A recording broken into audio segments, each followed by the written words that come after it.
ஆட்சியிலும் பங்கு, அதிகாரத்திலும் பங்கு. அதே இப்ப விஜய் வந்திருக்காருல, போட்டு பாருங்க. நான் அண்ணாமலை வந்திருக்காரா, போட்டு பாருங்க. இன்னும் பாமக இருக்கா, அதுவும் ஒரு அமைப்பு வச்சுதான் மக்களுக்காக வாழுது, போட்டு பாருங்க. எல்லாருக்கும் வணக்கம். நான் உங்கள் திரைப்பட இயக்குனர் பட்டுராம் செந்தில். அக்டோபர் 2 காந்தி ஜெயந்தி அன்று மது ஒழிப்பு மாநாடை நம்ம அண்ணன் திருமாவளவன் அவர்கள் நடத்துறதா சொல்லியிருக்கிறாங்க. இதுக்கு பல கட்சிகளை அழைக்கிறாங்க. ஆனா 2 கட்சிகளை மட்டும் விதிவிலக்கா. ஒரு கட்சி பாமக, இன்னொன்னு பாஜக. இது ஜாதி கட்சி, அது மதவாத கட்சி அப்படின்னுட்டு அந்த 2 கட்சியும் தவிர்த்துட்டு மற்ற கட்சியெல்லாம் என் கூட வாங்க அப்படின்னு சொல்றாங்க. இவங்களும் போராடலாம் தனித்தனியா அப்படிங்கிறதையும் அவங்க சொல்றாங்க. ஆட்சியிலும் பங்கு, அதிகாரத்திலும் பங்கு. இதுதான் இவங்களுக்கு முன்னெடுக்க வேண்டிய விஷயங்கள் அப்படிங்கிறத முன்னெடுத்து இந்த போராட்டத்தை நடத்த போறாங்க. எல்லாரும் வாங்க அப்படின்னு சொல்றாங்க. பாஜக ஒரு மதவாத கட்சி அப்படிங்கிறது நிறைய பேர் சொன்னாலும் அண்ணன் பகிரங்கமா அதை சொல்றாங்க. அதை பத்தி அண்ணன் அமிர்தலிங்கம் அவர்கிட்ட நம்ம கேட்போம். அண்ணன் வணக்கம்ண்ணே. வணக்கம். சொல்லுங்கண்ணே. பட்டுராம் பட்டறை நேயர்களுக்கு வணக்கம். எனக்கு நீங்க சொல்ல சிரிப்பு தான் வந்தது. ஏன்னா பாஜக மதவாத கட்சின்னு சொல்றீங்க. மதவாத கட்சின்னா ஜனங்க எவனுமே ஓட்டு போடக்கூடாது, அவனை தானே போட்டு உட்கார வச்சிருக்கிறீங்க. அந்த சிந்தனையில உள்ளவங்க போடுறாங்க. என்ன சிந்தனையில இருக்கிறாங்க? அந்த என் மதம் வரணும்னு நினைக்கிற சிந்தனையில ஒரு குறுகிய வட்டத்துல இருக்கிறவங்க சரி ஓட்டு போடுறதா சொல்றாங்க அப்படின்னு நீங்க சொல்றாங்க. எங்க கட்சியில ஏகப்பட்ட இஸ்லாமியர்களும் கிறிஸ்தவர்களும் இருக்கிறாங்க. பிரிவே வச்சிருக்கோம், சிறுபான்மை பிரிவு அப்படின்ட்டு. கிறிஸ்தவ பிரிவும் இருக்குது, இஸ்லாமிய பிரிவும் இருக்குது. நீங்க எங்க இஸ்லாமியர்கள் எங்க யூடியூப்ல எல்லாம் போட்டு பேசுவார். அந்த பார்த்திருக்கேன் எவ்வளவோ பெரும்பாலும் இல்லையே பேச எது பெரும்பான்மை என்பது வாக்களிக்கும் போது பண்ணிடுவாங்க. என்னைக்கு மோடி ஐயா என்னைக்கு வந்தாரோ அதுல இருந்து இஸ்லாமிய கலவரங்கள் எங்கேயாவது மத கலவரங்கள் நடந்திருக்கா? இல்ல அவர் வந்த பிறகு இல்ல. இந்த பெரிய குண்டு வெடிப்புகளோ பெருசா இல்ல. என்ன நடந்தது அப்போ? ஏற்கனவே நீங்க மதம், ஜாதி, மொழி வச்சு அரசியல் பண்ணிட்டு இருந்தீங்க. மோடி ஆகிட்ட அது கிடையாது, எல்லாம் சமமா நடத்துறாரு. அந்த சமமா நடத்துறதுனாலதான் அமைதியா இருக்கிறீங்க. நீங்க சமம் இல்லாம நடத்தினா எங்கேயோ ஒரு இடத்துல நீங்க தப்பு பண்ணுவீங்க. இல்ல பல இடங்கள்ல பகிர்ந்து கொள்றது மாதிரியே சிஏஏவா இருக்கட்டும், முத்தலாக் சட்டமா இருக்கட்டும், பல சட்டங்கள் அவங்க எதிர்ப்பாதான் இருக்குங்கிறதையே அவங்க பதிவு பண்றாங்கல்ல. நீங்களா எதிர்கட்சி பேசிட்டு இருக்கிறீங்க, இது மதவாத கட்சி, இது காவி. அப்ப முஸ்லீம்களும் ஏத்துக்கிட்டாங்க, ஆதரவா இருக்கிறாங்கன்னு சொல்ல வரீங்களா? நீங்க இன்னைக்கு ஏத்து சொல்லல. நீங்க ஆர்எஸ்எஸ் எல்லாம் ரொம்ப விமர்சனம் பண்ணுவீங்க. ஆர்எஸ்எஸ் இந்தியாவுடைய 2வது ராணுவம்னு நான் சொல்லுவேன். 2வது ராணுவம்னு சொல்லுவேன். ஏன்னா ஒரு பேரிடர் வந்தா அதை முன்னின்னு அங்க போய் சேவை செய்யறது ஆர்எஸ்எஸ் காரங்க தான் செய்வாங்க. எங்க சொல்றீங்க? எந்த பேரிடர்களையும். இப்ப கூட கேரளாவில் வந்து மண் சரிவு ஏற்பட்டது இல்ல, அங்கெல்லாம் ஆர்எஸ்எஸ் காரங்க தான் முதல்ல போய் சார் சொல்றதுங்க. தன்னார்வலர்ன்றது வேறு, ஆர்எஸ்எஸ் அமைப்பு போய் வேலை செய்யறது வேறு, தன்னார்வலர்ன்றது வேறு. நான் சொல்றது நல்லா கவனிச்சுக்கிடணும். நான் என்ன சொல்ல வரேன்னா, ஒரு கம்யூனிஸ்ட் கட்சி சார்ந்து யாராவது போய் வேலை செய்தாங்களா? இருக்காங்க, நிறைய பேர் வந்தாங்க. இல்ல சார், அதெல்லாம் நீங்க சொல்லக்கூடாது. அப்படிலாம் கிடையாது. திமுக சார்பில் எத்தனை பேர் தானே போய் வேலை செய்யறாங்க சார்? அங்க கம்யூனிஸ்ட் அரசு தான். இல்ல, நான் கேட்கறதுக்கு மட்டும் பதில் சொல்லுங்க சார். திமுக தொண்டர்கள்லாம் போய் இந்த உதவி எல்லாம் பண்ணாங்கன்னு என்னைக்காவது நீங்க பாத்தீங்களா, பேசுனீங்களா? இருக்காங்க சார், பண்றாங்க சார். கிடையாது சார். ஒரே சுனாமி வந்து ஆயிரக்கணக்கான பேர் செத்து கிடந்தாங்க. அந்த அம்மா துப்புரவு தொழிலாளர்களை வச்சு எல்லாத்தையும் அள்ளி போட்டாங்க. புரியுதுங்களா? தன்னார்வலர் அதுல ஆர்எஸ்எஸ் காரங்க நிறைய வேலை பார்த்தாங்க. ஐயோ ஆயிடுச்சு. நீங்க இதை ஏதோ நான் என்ன சொல்றேன்னா, இவர்களுடைய வளர்ச்சி உங்களுக்கு பிடிக்காதனால அவங்க மேல குற்றம் சாமிச்சுக்கிட்டே இருக்கிறீங்க. அதுதான் உண்மை அப்படின்றீங்க. ஆமா, இதுதான் உண்மை. உங்களை மதவாத கட்சி, இவங்க தீண்டத்தகாத கட்சின்னு தமிழ்நாட்டுக்குள்ள வரவிடாம தடுக்கிறாங்கன்றீங்களா? நல்லா கவனிச்சுக்கிடுங்க. பெருந்தலைவர் காமராஜர் அவர்கள் அன்னைக்கு காங்கிரஸ் கட்சியில தான் காங்கிரஸ் கட்சி நடத்துறாரு. அன்னைக்கு கூட இந்த ஜாதி மதம் பார்க்காத மிக மிக தாழ்த்தப்பட்ட மக்களுக்கு இதுகளுக்கெல்லாம் அவரு செய்தார். அதுலயும் மிக தாழ்த்தப்பட்ட ஒருத்தரை தான் அறநிலையத்துறை மந்திரியா போட்டிருந்தார். மிக தாழ்த்தப்பட்ட ஒருத்தரை தான் போலீஸ் மந்திரியா போட்டிருந்தார். அதுக்கு பிறகு இந்த மாற்றங்கள் 60, 40, 50 வருஷமா திமுக அதிமுக மாறி மாறி நீங்க பார்த்துட்டு இருக்கிறீங்க. எத்தனை தாழ்த்தப்பட்ட மக்களுக்கு நீங்க உயர் பதவிகள் கொடுத்தீங்க? ஆனா இன்னைக்கு மோடி ஐயா கொடுத்திருக்காரு. மிக மிக தாழ்த்தப்பட்ட மலைஜாதி இன்னைக்கு வந்து அததான் அரசியல் சொல்ல வர்றாங்க. ஏன்னா முக்கியமான விழாவுக்கெல்லாம் அவங்க அவளை வந்து இதுதான் உங்களுடைய நீங்க டைவர்ட் பண்றதுக்காக இதெல்லாம் சொல்றேன். இந்த நான் என்ன சொல்றேன், பொன்முடி சொல்றாரு, ஏமா நீ எஸ்சி தானே அப்படின்னு கேக்குறாரு. யார் சொன்னாலும் தவறு இல்ல சார், இது தவறு. நான் என்ன சொல்ல வரேன்னா, நீங்க எத்தனை தாழ்த்தப்பட்டதுக்கு மந்திரி பதவி கொடுத்து வச்சிருக்கீங்க. ஆனா மோடி ஐயா அவ்வளவு பேருக்கு கொடுத்துருக்காருல்ல. இன்னைக்கு ஜனாதிபதி யாரு? ஒரு ராம்நாத் கோவிந்த் இருந்தாரு, இன்னைக்கு முர்மு திரௌபதி முர்மு இருக்கிறாங்க. இப்படி உச்ச பதவிகளை வந்து காங்கிரஸ்ல என்னைக்கு கொடுத்தீங்க? ஒரு கொடுத்து வச்சிருக்காங்க தவிர ஒரு வந்து இத பாராளுமன்ற திறந்தாங்க. இன்னொன்னு சொல்றேன், அப்துல் கலாம் வந்து அப்துல் கலாம் மாதிரி வருமானு எல்லாரும் நடிக்கிறீங்க. ஆனா அவருக்கு வாக்களிச்சீங்களா? அவரை வந்து நான் நிக்கிறேன், அவரு நான் சொல்லிட்டாரு, வாக்கு எடுக்கிறதா தான் நான் வரல, ஒரு மனதான் எல்லாரும் சேர்ந்து நீங்க வாக்கு உட்காருங்கன்னா நான் இருக்கிறேன் அப்படின்னு சொன்னாரு. அந்த ஒரு மனதான் எல்லாரும் வந்தீங்களா? எதிராக தானே செயல்பட்டீங்க சார். எதிர்கட்சிகள் அப்படிதான் சார். எதிர்கட்சின்னா எல்லாமே அவன் சும்மா அரசியல் மக்களை டைவர்ட் பண்ணி அவனுக்கு ஒரு கூட்டம் வேணும், அவனுக்கு ஒரு வாக்கு வங்கி வேணும், இதை வச்சுக்கிட்டு பண்றதுக்கு தான் முயற்சி பண்ண தவிர, ஆமா இவங்க செய்ததெல்லாம் நல்ல விஷயங்கள், நாங்கள் இதை வரவேற்கிறோம், பாராட்டுறோம். முத்தலாக்கு தடை சட்டம் கொண்டு வந்தார்ல, எத்தனை எதிர்கட்சிகள் நீங்க அதை வாழ்த்தி வரவேற்றுட்டீங்க? இல்லை எவ்வாறாவது வாய் திறந்து அதை பற்றி பேசுனீங்களா? பேச மாட்டீங்க சார். காரணம் நல்ல விஷயங்கள் மத்திய அரசு செய்திருச்சுன்னா நீங்க அமைதியா ஆயிடுவீங்க, அதை விமர்சனம் பண்ணிடுவீங்க. அதுல இருக்கு இதுல இருக்கு அதுல இருக்குன்னுட்டு. இல்ல அது உண்மை. சரி, இங்க இதுக்கு வாங்க. இப்ப நீங்க அந்த 2ஆம் தேதி அந்த மாநாடுக்கு அவங்களுக்கு போடுறாங்களே, இப்ப நீங்க எதிராக போட போறீங்களா? இல்ல உங்களோட நிலைப்பாடு தான் என்ன? சார் இவர் வந்து எங்களை மதவாத கட்சி, பாமக ஜாதி கட்சியினர், இவரு கட்சி என்ன கட்சி? அவர் தெரியாம கேட்கிறேன். விடுதலை சிறுத்தைன்னா அது என்ன கட்சி? யாருடைய கட்சி?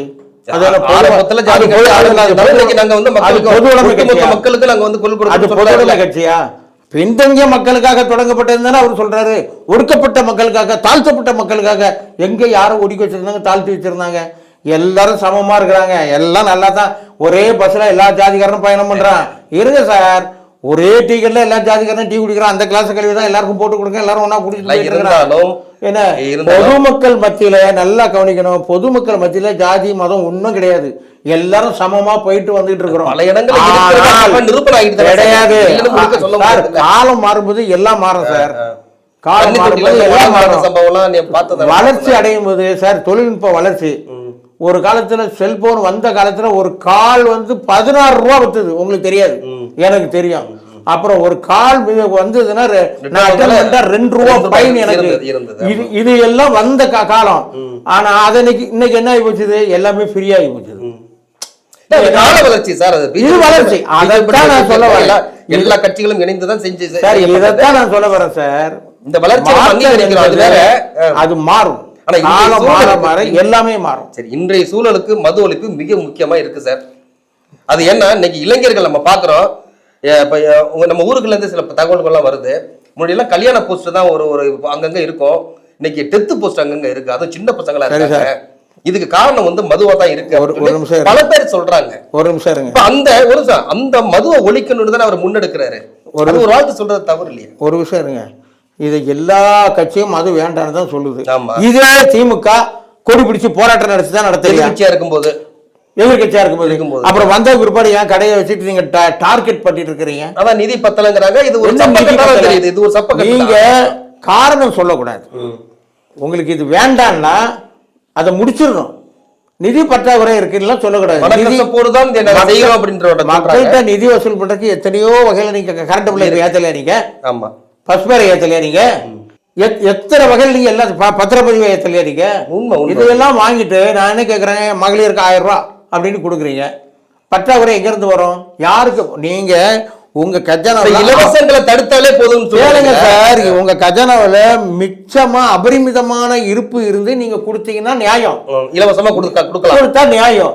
நீங்களே 8.5 லட்சம் கோடி கடனை வாங்கி வச்சுக்கிட்டு திருப்பி இதெல்லாம் பண்ணீங்கன்னா இதுக்கு பேர் நிர்வாகமா இல்ல நிர்வாக ஏமாற்றுதலா? மக்களை ஏமாத்துறதா?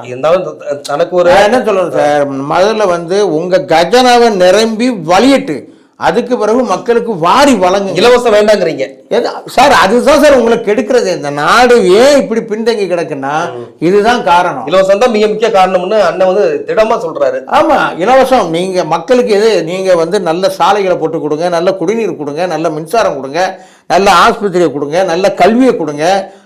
அரசு மக்களுக்கு செய்ய வேண்டியது என்ன? அடிப்படை தேவைகளை முழுமையா பூர்த்தி பண்ணி கொடுக்கணும்.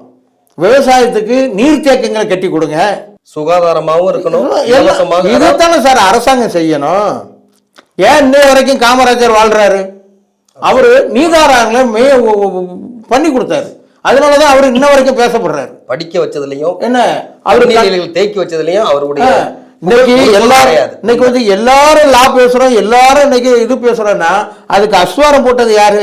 காமராஜர். அவருதான் அந்த பள்ளிக்கூடத்துல ஏழை பணக்காரன் ஜாதி மதம் தெரியக்கூடாதுன்றதுக்காக சீருடையை கொண்டு வந்தார். எல்லாம் என்னதான் இருந்தாலும் இந்த நிமிஷம் வரைக்கும் ஒரு சிறப்பான ஆட்சி நடந்தது அப்படின்னா காமராஜர் ஆட்சியை தான் நம்ம மேற்கோள் காட்ட வேண்டி இருக்கு. அதுல எந்த மாற்றம்ன்றது கிடையாது. நான் என்ன சொல்லுறேன்னா, ஒருத்தர் வாழ்ந்துட்டு போயிருக்காரு, அவரை பார்த்தாலும் நீங்க ஏதாவது செய்யுங்க சார். சரி, நீங்க வந்து செய்யுங்களா சார்? நீங்க என்ன சார், நீங்க எங்களுக்கு ஆதரவு கொடுங்க, எங்களை உட்கார வைங்க. நீங்க உட்கார்ந்திருக்க மத்தியில, எங்க மத்தியில நாங்க செய்துக்கிட்டு தான் இருக்கிறோம். அதுதான் தூய்மை இந்த திட்டத்தை கொண்டு வந்து இன்னைக்கு எந்த கட்டிடத்துக்குள்ள எந்த ஆஸ்பத்திரி போனாலும் எங்கேயாவது எவனாவது எச்சு துப்பி வச்சிருக்கானா? எல்லா இடத்தையும் பெருக்கி சுத்தம் இன்னைக்கு வச்சிருக்கிறது யாரு? மோடி அரசு வந்து தூய்மை இந்த திட்டம் கொண்டு வந்தா இன்னைக்கு எல்லா ரயில்வே ஸ்டேஷன்ல எப்படி இருந்தது? அன்னைக்கு நீங்க பார்த்துருப்பீங்களா? ரயில்வே ஸ்டேஷன் ஆஸ்பத்திரி பார்த்துருப்பீங்களா? இன்னைக்கு எப்படி இருக்குது? இதெல்லாம் யாரு வந்து பண்ணா? மத்திய அரசால் என்ன செய்ய முடியுமோ அதை செய்து கொண்டு இருக்கு. மாநில அரசால என்ன செய்ய முடியுமோ அதை ஒழுங்கா செய்யுங்கன்னு தான் நாங்க சொல்றோம். கருத்து நல்ல கருத்து தான். என்ன இப்போ மதுவை ஒழிக்கிறதுக்கு என்ன அதுக்கு வாங்கல? மதுவை மாநில அரசு மதுவை மாநில அரசு நினைச்சாதான் ஒழிக்க முடியும். ஆனா இவங்க ஒழிக்க மாட்டாங்க. என்னுடைய கருத்து என்ன தெரியுமா? சரி, நான் இன்னொரு விஷயம் சார், இதை ஒரு நிமிஷம் சொல்லுங்க. இதை சொல்லுங்க. கூட்டணி கட்சியில இருக்கும்போது அண்ணன் திருமாவளவனே கூட்டணி கட்சியில 3 வருஷமா இருந்தாரு. அது வரைக்கும் கூட இது அப்படியே, அதாவது கண்ணு காணாம பேசிட்டு இன்னைக்கு 2ஆம் தேதி வந்து நான் வந்து மாநாடு போறேன்னு சொல்றாரு. இதுல எதுவும் உள்நோக்கம் இருக்கா சார்? இது வந்து அவங்க கூட்டணிக்குள்ள பிரச்சனை. அந்த பிரச்சனையில ஏதோ ஒரு விஷயம் அவங்கள இடிக்குது. அந்த இடிப்புக்கு தான் அவர் என்ன பண்றாரு? அவரை மிரட்டுறாரு. எங்களுக்கு பங்கு வேணும், எங்களுக்கு ஆட்சியில வேணும், அதிகாரத்துல வேணும், இப்படி சொல்லிவிட்டு இதை சொல்லிவிட்டு அதுக்கப்புறம் இல்ல அது என்னுடைய அட்மின் போட்டான், அவன் போட்டான், அப்ப எங்கேயோ வந்து ஏதோ இடிக்குது. ஏன் நீங்க பேசுனதான் திருப்பி போடுறான். அப்புறம் அட்மின் போட்டான் அவன் போட்டான்னு எதுக்கு மாறி மாறி பேசுறீங்க? கூட்டணி இல்ல, அதாவது என் நிர்பந்தம் பண்றான்னு சொல்ல வரீங்களா? ஏதோ சார், ஏதோ ஒரு பங்கு உங்களுக்கு வரல சார். நான் என்ன சொல்ல வரேன், மக்கள் மேல அக்கறை இல்ல. இங்க கேளுங்க சார், இலங்கை தமிழர்களை கொண்டு குவிச்சுட்டு இலவு சோறுங்கிறதுக்கு ராஜபக்சேட்ட போயிருக்கும் போது திருமாவளவனும் சேர்ந்தானே போனாரு. அது வந்து கசப்பான அனுபவம் போனார்ல சார். அங்க கைமாறு கொடுத்து அனுப்புனானே ராஜபக்சே, அதையெல்லாம் வாங்கிட்டு வந்தவர் தானே. என்ன கொடுத்தாங்கிறது நமக்கு தெரியாது. அப்படி இல்ல சார், நீங்க வந்து நான் என்ன சொல்லுவேன், மக்கள் பார்த்துக்கிட்டே இருக்காங்க, யார் யார் என்ன வேஷம் போட்டுட்டு இருக்கிறீங்கன்னு தெரியும். புரியுதா? நீங்க ஒண்ணு ரொம்ப யோக்கியம்லாம் கிடையாது. மக்களுக்கு இது அக்கறையா இது செய்யல அப்படின்றீங்க நீங்க. இது அவங்களுக்குள்ள ஏதோ சுயநலம் உள்ளுக்குள்ள ஏதோ போடுது. அதுக்கு இதையெல்லாம் போட்டு பிரட்டி எடுக்கிறாங்க. இதை வந்து ஒரு பேசும் பொருளா மாத்திக்கிட்டு இது பண்ணிக்கிட்டு அப்படி இருக்காங்க. அடுத்த வர எலெக்ஷனுக்கு முன்னோட்டமா இதுல எதுவும் அதிகமா கேட்கலாம் அப்படிங்கிறது மாதிரி எது இருக்கலாம். இதுல எதுவும் உண்மை இல்லை. நாளைக்கு தேர்தல் வந்த உடனே போய் உட்காந்துக்குவாங்க. இல்ல இப்ப நடக்கிற இந்த விஷயங்கள்லாம் நாளைக்கு வரப்போற தேர்தலுக்கு கொஞ்சம் சீட் அதிகமா கேட்கலாங்கிறதுக்காக இந்த நிர்பந்தத்தை ஏற்படுத்தலாம் சார். இதுதான் சார் அரசியல். எங்களுக்கு இப்ப நாளைக்கு உங்க கட்சிக்கு வந்துட்டாருன்னு வச்சுங்க, என்ன ஒண்ணு கூட்டணிக்கு யாரு இன்னைக்கு மதவாத கட்சி வேண்டாம்னு சொல்றாரு. ஏன்னா என்ன வேணாலும் நடக்கலாம் இங்க. கருணாநிதியும் சொன்னாரு அன்னைக்கு, ஜெயலலிதாமா பிஜேபி கூட அன்னைக்கு வாஜ்பாய்க்கு ஆதரவு கொடுத்து இருக்கும் போது இதே கருணாநிதி என்ன சொன்னாரு?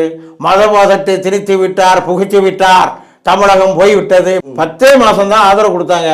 கற்பத்தை கலைக்கிற மாதிரி அந்த ஆட்சியை கலைச்சி விட்டு வந்தாங்க. உடனே அதுக்குள்ள கருணாநிதி உள்ள பூந்து முரசொலி மாறின 5 வருஷம் மந்திரியா வைக்கலையா? தொழில் மந்திரியா சார்? அரசியல்னா அப்படிதான் சார் நடக்கலாம். அவங்க வந்து என்ன தெரியுமா, அப்ப அவங்க சுயலாபத்துக்கு தான் இதெல்லாம் எடுக்கிறாங்க. மற்றபடி மக்களுக்கு கிடைக்க போறது இல்ல. அவங்க வறண்டு இருக்கும்போது அதுல இருக்க மீனோ மற்ற உயிரினமோ ஏதோ எங்கேயா தண்ணி கிடைச்சா போயிடலான்ட்டு போறது தெரியுமா? அது மாதிரி டப்பு டப்புன்னு மாறிப்பாங்க. இது வந்து எந்த கட்சிக்குமே இதுதான் எங்களுக்கு கடைசி கொள்கை. ஒருவேளை உங்களை கூப்பிடாங்கிறதால இந்த குற்றச்சாட்டு வைக்கிறீங்களா? யாரு? நாங்க சார், அவரே சொல்றாரு மதவாத கட்சின்னு சொல்ல, அப்புறம் நாங்க என்ன வாழ்க்கை நடத்துற 100க்கு 100 ஜாதி கட்சி. யாரு? அவரு பாமக சொல்லாது ஜாதி கட்சின்னு சொல்றாரு. நீ உங்க கட்சி என்ன ஜாதி கட்சி இல்லாம என்ன கட்சி? இப்போ அவங்க நிறைய வெளியே வந்துட்டாங்க. வந்துட்டு ஷானவாஸ்ங்கிற மாதிரி பல வெளியில உள்ளவங்க நிறைய பேர் உள்ளதான் இருக்காங்க. அதெல்லாம் வந்து அந்த கட்சி ஜாதி கட்சின்னு மட்டும் அடையாளப்படுத்த முடியாது. நிறைய பேர் மக்கள் வந்திருக்காங்க. அதாவது இந்தியாவுடைய அரசியலமைப்பு சட்டத்தில் என்னைக்கு வந்து இடஒதுக்கீடு, அதாவது தாழ்த்தப்பட்ட மக்கள்லாம் நிற்கணும் இந்த இடத்துல அப்படின்லாம் ஒரு பிரிவை கொண்டு வந்து திணிச்சாங்களோ, அது ஜாதி அரசியல் நடந்து கொண்டே தான் இருக்கும். சரி, அரசியல் மட்டும் இல்ல, பண்ண முடியும். அரசியல்னாலே வந்து ஜாதி அரசியலை வச்சு தான் பண்ணுவாங்க. ஆமா சார். இந்த ஒரு சொல்லிக்கிறேன், இந்த மது விஷயத்தை சொன்னீங்களா சார், நான் கேட்குறேன், மதுக்கடை நடத்துறது யாரு? அரசாங்கம் நடத்துது. எதுக்காக நடத்துறீங்க? கள்ளச்சாராயம் விற்கக்கூடாது, கள்ளச்சாராயம் குடிக்கக்கூடாதுன்றது தானே நீங்க நடத்துறீங்க. அது மாத்திரம் இல்ல, நிதிச்சுமை அதிகமா நடத்துறீங்க. இல்ல நாங்க இதை விட்டோம்னா கள்ளச்சாராயம் பெறுகிற குற்றச்சாட்டு சொல்றீங்க இல்லையா? ஆமா சொல்றீங்க இல்லையா? உங்க ஆட்சி அதிகாரம் இருக்கும் போதே கள்ளச்சாராயம் குடிச்சு சாவுறான்னு அதுக்கு என்ன சொல்றீங்க? புரியல.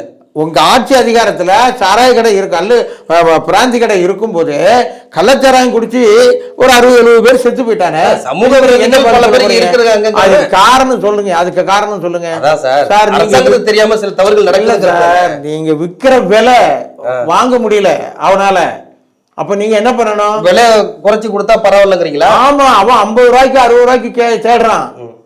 50 ரூபாய்க்கு சார் வந்து போராடுறாங்க, நீங்க விலையை குறைச்சு கொடுத்தா போதுங்கிறீங்க நீங்க. ஆமா, 36 ரூபா வித்தா மது பாட்டில் இன்னைக்கு 180 ரூபா விற்கிறா. அவனுக்கு காசு வேணும்ல கையில, அவனுக்கு காசு இருந்தா தானே வாங்க முடியும். அப்ப நீங்க என்ன பண்ணணும்? மத ஆலையை தனியார்கிட்ட கொடுக்காதுங்க, அரசாங்கம் மத ஆலையை நடத்திட்டு அப்ப விலை கம்மியா கொடுக்கலாம். இப்ப விற்கிறதுக்கே போராடுறீங்க, நாளைக்கு ஆலைய அவங்களே திறந்தவர் போராடுறாங்க. நீங்க வந்து இத காவேரி நீர் மாதிரி பாய்ச்சி விட்டீங்க, புரிஞ்சுங்களா? இது ஒரு காவிரி நீர் மாதிரி இந்த நீர் ஓடிக்கிட்டு இருக்குது. இதையெல்லாம் அவ்வளவு சீக்கிரம் நீங்க நிறுத்த மாட்டீங்க. அதை நிறுத்துறது கடவுள் ஒரு சந்தர்ப்பம் கொடுத்தா, அதையும் கெடுத்துட்டீங்க. அதனால நீங்க ஏன்னு கேட்டா ஆலைகள் எல்லாமே மேற்கொள் காட்டுறீங்களா? ஆமா, ஆலைகள் எல்லாத்தையும் நீங்களே வச்சிருக்கிறீங்க.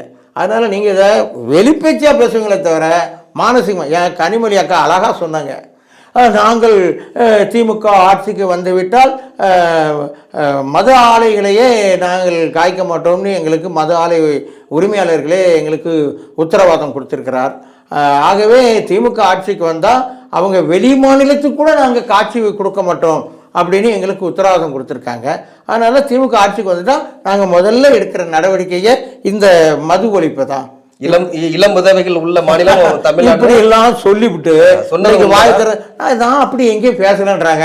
ஆனா வீடியோ தூக்கப்பட்ட சிரிச்சு எந்திரிச்சு போகுது. சரி சார், இப்ப மது நீங்க சொல்றது உண்மை சார். இந்த ஆட்சி வந்தாலும் மது ஒழிக்க போறதில்ல, அந்த ஆட்சி வந்தாலும் ஒழிக்க போறதுன்னு சொன்னாங்க சார்.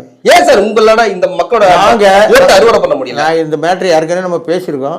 ஒரு விஷயம், மாற்றம் என்பது உங்களுக்கு வேணும்னா, நீங்க மாற்றத்தை ஏற்படுத்தணும்னா நீங்க மாற்றி வாக்களிக்கணும். இந்த திமுக அண்ணா திமுகவை தவிர நீங்க வேற எந்த கட்சிக்கு வாக்களித்து மாற்றத்தை கொண்டு வந்தாதான் மாற்றம் என்பது ஏற்படும்.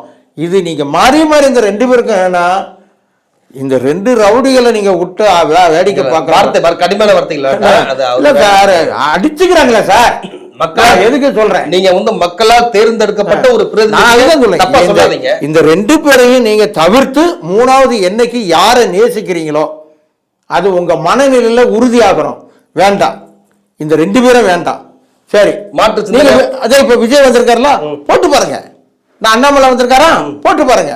இன்னும் பாமக இருக்கா, அதுவும் ஒரு அமைப்பு வச்சுதான் மக்களுக்காக வாழ்ந்து, போட்டு பாருங்க. இந்த மாதிரி புதியவர்கள் யாராவது அப்படி நீங்க மாற்றத்தை ஏற்படுத்தி கொடுத்தால் மட்டும்தான் நாட்டில் மாற்றம் ஏற்படுமே தவிர, நீங்க மாற்றம் ஏற்பட மாறி மாறி இவங்களை விட்டா எங்களுக்கு நாதியில நீங்க போற வரைக்கும் நீங்க நாரியே போயிடுவீங்க. அண்ணன் வார்த்தைகளை கொஞ்சம் கடுமையாகவே கோபமா இருக்கிறாங்க. இந்த மது ஒழிப்பு முக்கியமானதுதான்.